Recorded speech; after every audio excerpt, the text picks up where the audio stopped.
এখন ফেসবুকের কাজটা হচ্ছে কি জানেন নি, আমার ছেলে যদি এখন বিয়া করে না, তা আমার ছেলে গিয়ে কী করেন জানেন নি, শ্বশুরে গিয়া আব্বা আব্বা কইরা সালাম দেয়া তুবাই লিতেছে। শাশুড়িরে নিজের মারে মা না ডাকিয়া শাশুড়ির আম্মা আম্মু এমবে ডাহে। শ্বশুরে গিয়া আব্বু কয়ে ডাহে। নিজের বাপেরে আব্বু ডাকবো দূরের কথা, শাশা ডাহে না। নিজের মারে মা ডাকবো দূরের কথা, আন্টিও ডাহে না। এরকম অবস্থা হয়েছে এই ফেসবুক প্ল্যাটফর্মটাও। এরকম হয়েছে বড় বড় স্টার সেন্টাররা কিনে বুঝছেন নি, আরেক স্টার সেন্টারে লয়ে গিয়া ভালোবাসা দিয়া তাই। নতুন যারা আছে তাদের কোনো ভাবতাই দেয় না, কিন্তু তারা যে যান জীবন দিয়ে আপনার পিছিয়ে এই ভালোবাসা দিতেছে, তাদের কাছে কোনো আপনার কাছে কোনো তার কোনো মূল্যই নেই। আরে ভাই, তাদেরকে কিছু মূল্যহীন করেন। তারা তো আপনাদের আশায় ভালোবাসায় এই ফেসবুক প্ল্যাটফর্মে কাজ করে।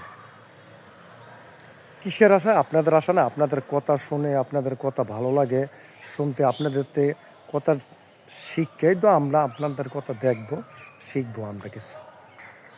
কথা ঠিক না ভাই? মুরব্বীরা আগে কইরা গেছে একটা কথা বা যে কোনো একটা বিচার আচার করছে, এই বিচার দায়িত্ব ওখানে বর্তমানে চলতেছে। যে বলে আমার বাপ চাচারা করে গেছে এই বিচারটাই চলো, এটাই কিন্তু মানে। তো আপনার ওজন কন্টেন্ট ক্রিয়েটার আছেন, বড় বড় স্টার সেন্টার আছেন, তারা আপনারা আছেন আমাদের বড়, আমাদের গুরুজন।